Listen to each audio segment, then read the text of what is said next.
Hello বন্ধুরা, চলে এলাম আর একটা রেসিপি নিয়ে। তো প্রথমে মাছগুলো আমি পরিষ্কার করে নিলাম। তো এরপর এই রেসিপির জন্য কি কি মশলা লাগছে তোমাদের একবার দেখিয়ে দিই। 2 চামচ সর্ষে, পোস্ত, চালমগজ, সর্ষেটা অল্প দিতে হবে, আর 4 কোয়া রসুন, কাঁচা লঙ্কা একসাথে মিক্সিতে নয় শিলেতে পেস্ট করেছি। ইলিশের ভাপা করতে গেলে শিলে পেস্ট করলে ভালো হয়, খেতে খুব টেস্টি হয়। তো মাছগুলো এভাবে আমি কড়াইতে নিয়ে নিলাম। এরপরে একে একে মশলাগুলো দিয়ে দেব। প্রথমে কিছুটা পরিমাণ টক দই দিয়ে দিলাম। এরপর বেটে রাখা মশলাগুলো একে একে দিয়ে দেব।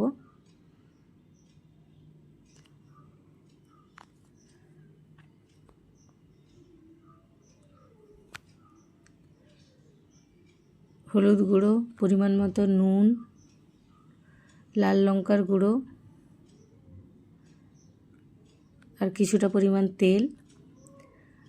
সর্ষের তেল দিলে বেশি ভালো হয়। সর্ষের তেল দিয়ে দিলাম, আর সামান্য পরিমাণ জল, ওই মশলা ধোয়া জলটাই দিয়ে ভালো করে মেখে ওপর দিয়ে কাঁচা লঙ্কা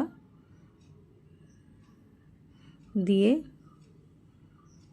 একে একে কাঁচা লঙ্কাগুলো এভাবে দিয়ে গ্যাসের ওভেনে ঢাকা দিয়ে বসিয়ে দিলাম। 5 মিনিট রান্নাটা করতে হবে। তো আমার হয়ে গেছে।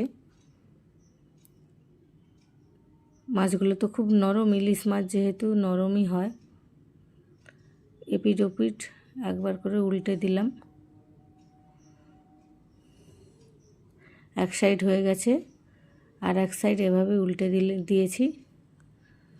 এই দেখুন আমার রান্নাটা কমপ্লিট হয়ে গেছে।